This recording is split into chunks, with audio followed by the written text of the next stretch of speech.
We're in a Porsche, it has a turbo, and guess what? It's really fast. Welcome to the Porsche Panamera Sport Turismo. Now let's not beat around the bush. When this thing first launched, who thought? Direct competitor to the RS6. And finally. So the concept car of this was launched, I think it was like 2012? It's been around for a long time. When that thing dropped, I thought, good God, it looks monumentally beautiful. When is the day that that thing is going to arrive so I can A, drive it, and B, compare it to an RS6? And here we are. Now, it's been out for a few months. I'm just going to start with it straight away. On paper, these cars, the RS6 Performance and this, on paper at least, are relentlessly similar. So let's just go through it. 4 litre, twin turbocharged, V8, 4-wheel drive, 8-speed gearbox. I mean, it's ridiculous. Those things fit both cars. Now, in the performance stakes, here are the differences. Panamera Sport Turismo Turbo, 550 horsepower, and around about 565 pounds-feet of torque.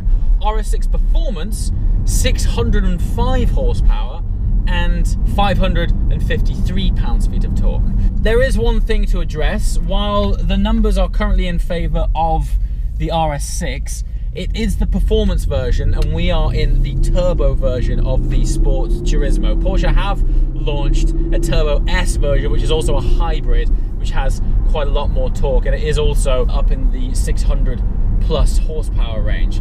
But the reason that I'm comparing these two cars is because of those stats that I have just presented, which are remarkably similar. But of course, on paper's one thing, the way that the nuts and bolts of these two cars are screwed together add up to entirely different experiences in themselves. And the first thing I have to say is, while I've always found the RS6 to be catastrophically fast for the kind of car it is, this is a Porsche, and this is a turbo, and this is mated to their marvelous twin clutch gearbox. Even though they're both 8 speeds, check this out. Good God. Savagery, monumental savagery. It's the way those numbers are applied. Despite the fact they are both unbelievably similar, these guys are applying it in such a way that it's the way that the torque is available immediately low down. The acceleration is relentless but linear and completely progressive all the way up to that top of the very rev range. It's a beautiful environment in which to witness that. Now let's talk about environment. So I want to basically provide you information that you can't Google. Now we've gone through the stats, but how do they feel? How do they compare to drive? Well, there's something about being in a Porsche. They very much, even in like grand tourers like this, they very much have their own feel about them. I gotta say, the way this thing handles and turns in, it just feels like a Porsche. I mean, there's no other way of saying it. I think the biggest difference being in the two cars, and actually the number one thing which has surprised me, is the size differences. Now, you don't exactly look at an RS6 and think compact, but it took me by surprise how big this car feels. It is very wide, and it's very long too. When you park the two cars next to each other, the size differences, this thing looks huge. It's the length of it and the width of it, and even on the road when you're driving it feels a very chunky car. Now that's not only just because of its size, just the way this thing feels in the hands, as it were. It does feel a seriously well bolted together piece of kit, and I would say the word for it is chunky. It's quality, but it's chunky, and just when you've got it in your hands, you really do feel a little bit more as one with the car, despite the fact that it is such a big vehicle. Now, interestingly, my RS6 and the interior of this car are very similar. They're both this sort of ivory, lighter shade of grey interior, and I think that's actually made it for a really interesting comparison because, again, to the eyes, they may look similar, but when you're in here, again, it's a Porsche. So I always thought that the interior of Audis, and let's not do it a disservice, the market position of the RS6, my particular car is coming in well spec'd, around about 120 grand. The spec of this car is coming in at just under 160,000 pounds. Now, it's got a lot of options on it, the interior being one, the extended Alcantara on the roofline here, just like the RS6, and this beautiful ivory interior, just like the RS6. To the eye at first, they look very similar, but I have to say it's such a plush environment, and this is the intangible things that you can't Google, the things that you can't sort of appreciate on paper, that I'm hopefully able to explain to you, that while there is basically a 40 grand price jump in these two cars, I guess the thing that justifies that is the quality and the ambience. Now, aesthetically, I've got to say, when they launched the concept of the Sport Turismo, I was like, take my money. This thing looks fantastic. I've always felt the standard Panamera to be a little bit of a frumpy, bubbly, I don't know, almost disproportionate car. The Sport Turismo has definitely addressed a good chunk of that thing looking a bit weird, but I have to say, now that this thing is now on the road, it still doesn't, to my eyes, look as good as I was hoping it was going to. The RS6 has always had this sort of angry, chunky feel about it, and when I've been following it during this filming, to my eyes anyway, aesthetics are very subjective and very personal, but I just find the RS6 has a more boisterous demeanor than this. This has a sort of, I would say, more elegant quality about it, and aesthetically on the outside at least, it doesn't always do it for me. When I'm on the inside, and this is where I think the two cars differ, when I'm driving the RS6, it sort of encourages me to grab it by the scruff of its neck and exploit its capabilities and unlock that engine tone. I would say that because I upgraded the exhaust system on the RS6, we had the titanium Akrapovic exhaust system fitted to it. It does encourage you to open up its vocal cords and explore that range of performance that the car offers. The interesting thing about this car, despite the fact that it is the turbo variant, it's got that wonderful 8-speed twin clutch gearbox, it's as good going slow as it is going fast. And honestly, in the few days that I've been living with this car, I've enjoyed going slow in it as much as I have going fast. Does that mean, therefore, that maybe you'd be just as comfortable in this if you had the diesel version? Well, when you twist this little knob here and put it into Sport Plus, there is this aura of dynamic ability that comes through the chassis. You feel it stiffen up and you want to unleash all 550 very responsive ponies. And check out this. Going in third gear now, long straight.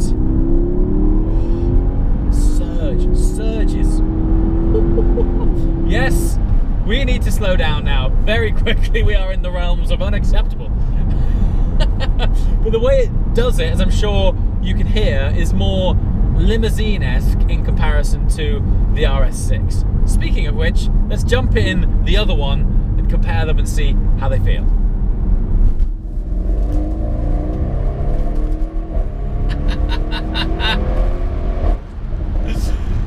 Now, I'm sure the first thing you can tell, the biggest difference is the sound. Yeah, now, of course, I have upgraded the exhaust on this car, but I've got to be honest with you, the Akrapovic exhaust system, it isn't mental. It's not like a really shouty, barky exhaust. It has just really more cleared the throat of the RS6, just so you can hear and be reminded that you're in something a bit spicy. It wasn't vastly different to the standard exhaust system. I think it's important to state that, because the audible delight that is the RS6 comes through even from stock, even from a factory car. Of course, it is louder now in this state, but compared with the stock Panamera Sport Turismo, that thing really is in limousine mode in comparison to the way this car sounds. So the first thing that hits you is the sound. Yes, we have an augmented exhaust, but honestly, I remember what this thing sounded like before that, and it still has these pops and bangs. It still gets those, even with a standard exhaust system. So, second thing, acceleration. I've got to say, I think the Porsche takes it. I think the Porsche is just a little bit quicker. Or the way that it delivers the torque, because it's actually, under acceleration, it's often the torque that you feel in your body. Whatever it is, because on paper, as I mentioned, The official statistics are that they're near identical. But I think it's the way that the Porsche delivers the torque from a much earlier stage in the rev range than this car. This kind of comes into its own around about 3,500 onwards. Yes, so from there, it's all there. And the third thing is the size. Now, never in a million years did I believe that I would find myself saying the RS6 feels a little bit small. Now, in its own state, it doesn't feel small when you're in it, but when you jump back to back from the Sport Turismo into this, there is a definite downsizing effect. I think it's mostly the width of the Panamera, and it's long as well. And the other thing, just one more time.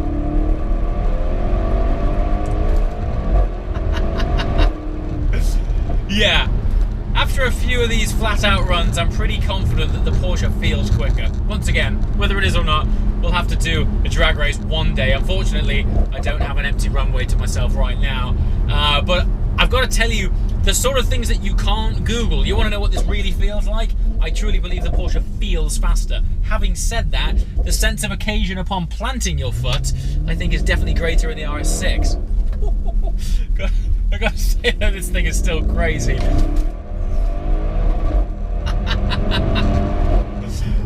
And that for me is where it's at. These things are kind of unnecessary cars. I mean, who needs a car that's this practical, that's this fast? It really does tick both boxes at the same time. I've always said that the RS6 is one of those cars that pretty much ticks the most boxes. If you could have one car, this would be such a strong contender for what that single car would be. And now that the Porsche is in this space with the Sport Turismo, I think that as well is absolutely a car that you would consider if you wanted to tick the most boxes. If you wanted something that was going to be ballistically fast, but great for carrying the dog, shopping, kids and the wife, both of these cars, the breadth of ability is astonishing. Now, going back to the size of these cars, when I stepped in this thing, before I even turned it on, I was aware that this car feels smaller. I think the predominant difference is actually the width. When you're looking at the passenger seat and where your passenger sits when they're in the car with you in the Sport Turismo, you're like, are you okay over there? Like, they feel far away. It's such a wide cabin. The transmission tunnel as well feels thick and chunky, and you've got this sort of sweeping elevated control panel that goes up towards the dash. And just as I said earlier, when you're in that car, just sitting in it is a great sense of occasion. Now, when you compare these two cars, we've got this ivory light coloured interior. Granted, headliner in this is black, but they're both with the extended Alcantara. They both have the panoramic sunroof. So there's all of these features that if you were to write it down on paper, they're like the same car. But it's amazing how when you combine these components into one package, they come from different engineering teams with their own unique approaches to how they believe the performance variants of their more practical cars should be. And it's fascinating to have the opportunity to jump into them back to back. To summarize for me, I think it's all down to luxury. I really do. They're both incredibly capable, both four-wheel drive, practical as they come, 4 doors, lots of space, big boot.